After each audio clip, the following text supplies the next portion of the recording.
आज हम कक्षा 7 का दूसरा चैप्टर करेंगे जिसका नाम है दुर्बुद्धि विनश्यति। दुर्बुद्धि दुष्ट बुद्धि वालों का विनश्यति विनाश होता है। अस्ति मगध देशे फुल्लो उत्पल नामे सरे। मगध देश में फुल्लो उत्पल नाम का सरे तालाब अस्ति है।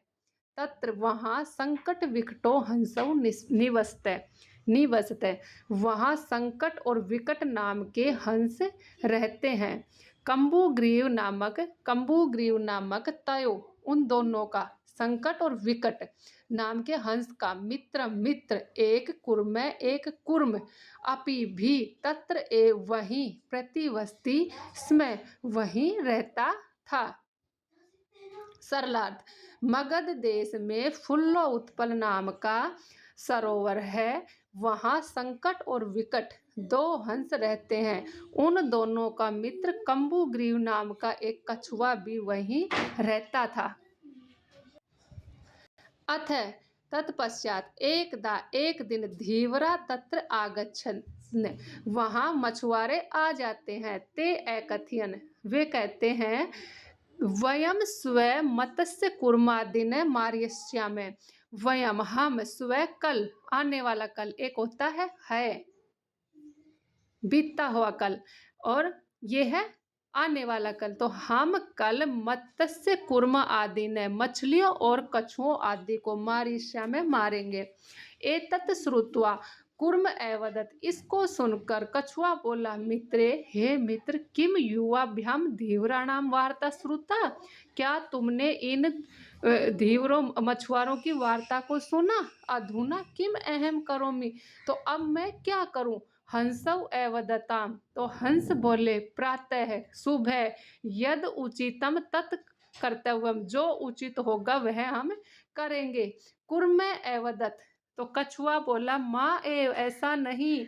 तद यथा अहम अन्य हृदय गच्छामि, जैसा मैं अन्य दूसरे हृदय तालाब में गच्छामि जाऊंगा, तथा वैसा, जैसा मैं जानने के लिए कहूँगा तथा वैसा ही कुरुतम करो। हंसऊ, तो वे हंस एवताम, हंस बोले आवाम किम करियावे, हम क्या करें। कुर्म एवदत्, कछुआ बोला अहम युवाभ्याम सह आकाश मार्गेण अन्यत्र गंतुम इच्छामि। अहम, मैं, युवाभ्याम, तुम दोनों के सह साथ आकाश मार्ग से अन्य जगह गंतुम इच्छामि, जाने की इच्छा करता। सरलार्थ, तत्पश्चात एक बार मछुआरे वहां आ गए। उन्होंने कहा हम सब मछलियों और कछुओं को मार डालेंगे। यह सुनकर कछुआ बोला कि हे मित्र, तुम दोनों ने मछुआरों की बात सुनी, अब मैं क्या करूं। दोनों हंस बोले सुबह जो उचित होगा वह करेंगे। कछुआ बोला ऐसा नहीं, वैसा उपाय करो जिससे मैं दूसरे तालाब में चला जाऊं। दोनों हंस बोले हम दोनों क्या करें। कछुआ बोला मैं तुम दोनों के साथ आकाश मार्ग से दूसरी जगह जाना चाहता। हंसौ एवदत्, हंस बोले अत्र कै उपाय, यहाँ क्या उपाय है। कच्छप वदति, कछुआ बोला युवाम काष्ठ दंड एकम चंचुआ धार्यतम, तुम दोनों एक काठ के डंडे को चोंच से धारण करना, पकड़ना। अहम काष्ठ दंड मध्य, मैं उस काष्ठ के डंडे को मध्य भाग से अवलंब लटक कर युवयो, तुम दोनों के साथ पक्षेन बले, तुम्हारे पंखों के बल से सुखेन गमिष्यामि, आराम से चला जाऊंगा।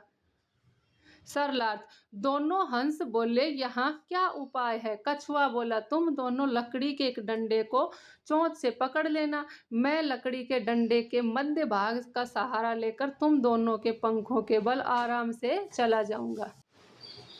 यही हो तुम्हें वो नहीं ना।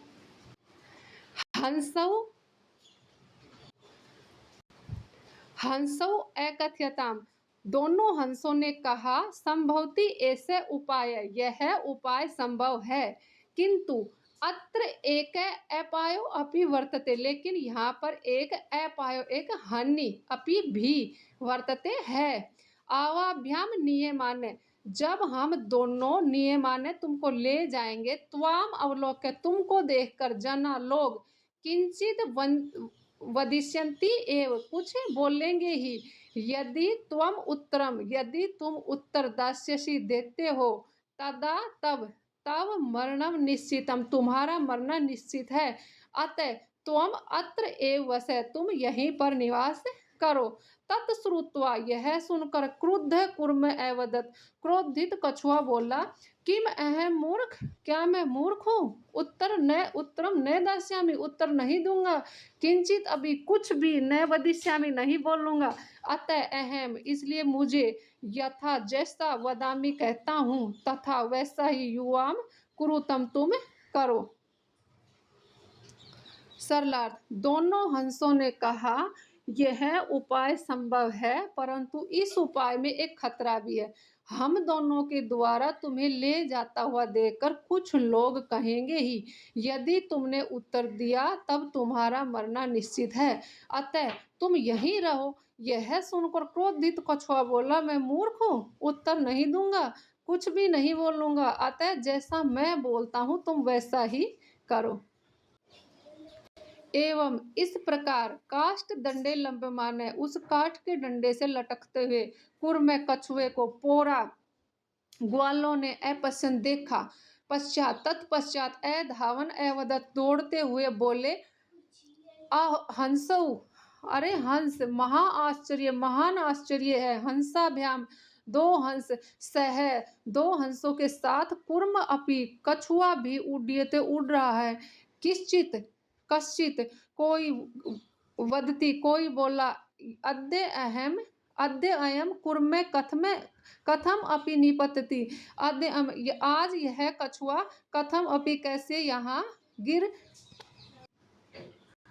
अद्य अयम कुर्मे कथम अपि निपतति तदा अत्र एव पक्त्वा खादिष्यामि। कोई बोला कि कुर्म यह कछुआ कथम अपि कैसे भी निपतति गिर जाएगा, तदा तब अत्र एव यहीं पर ही पक्त्वा पकाकर खादिष्यामि खाऊंगा। अपरम एवदत्, दूसरा बोला, सरस तीरे तालाब के किनारे दग्ध्वा इसको बनाकर पकाकर खादिष्यामि खाऊंगा। अन्य एकथयत, अन्य ने कहा, गृहम नीत्वा घर ले जाकर भक्ष्यामि इसको खाऊंगा। इति इस प्रकार तेषाम तद वचनम श्रुत्वा उनके उन वचनों को सुनकर कुर्म क्रुद्ध जाता है, वह कछुआ क्रुद्ध हो जाता है। मित्राभ्याम दत्तम वचनम, मित्रों को दिया गया वचन विस्मृत भूलकर स एवदत् वह बोला, यूयम भस्म खादत, तुम राख खाओ। तत्क्षणम एव उसी क्षण ही कूर्म वह कछुआ दंडात भूमौ पतति और उस डंडे से छूटकर भूमि पर गिर गया। पोरे ग्वाले सह मारित, वह मर गया। अतः एवो उक्तम, इस प्रकार कहा भी गया है। सरलार्थ, इस प्रकार लकड़ी के डंडे पर लटकते हुए कछुओं को ग्वालों ने देखा और पीछे दौड़ते हुए बोले, अरे रे, महान आश्चर्य है, हंसों के साथ कछुआ भी उड़ रहा है। कोई बोला, यदि यह कछुआ किसी भी तरह गिर जाए तो यहीं पकाकर खाऊंगा। दूसरा बोला, तालाब के किनारे पकाकर खाऊंगा। अन्य ने कहा, घर ले जाकर खाऊंगा।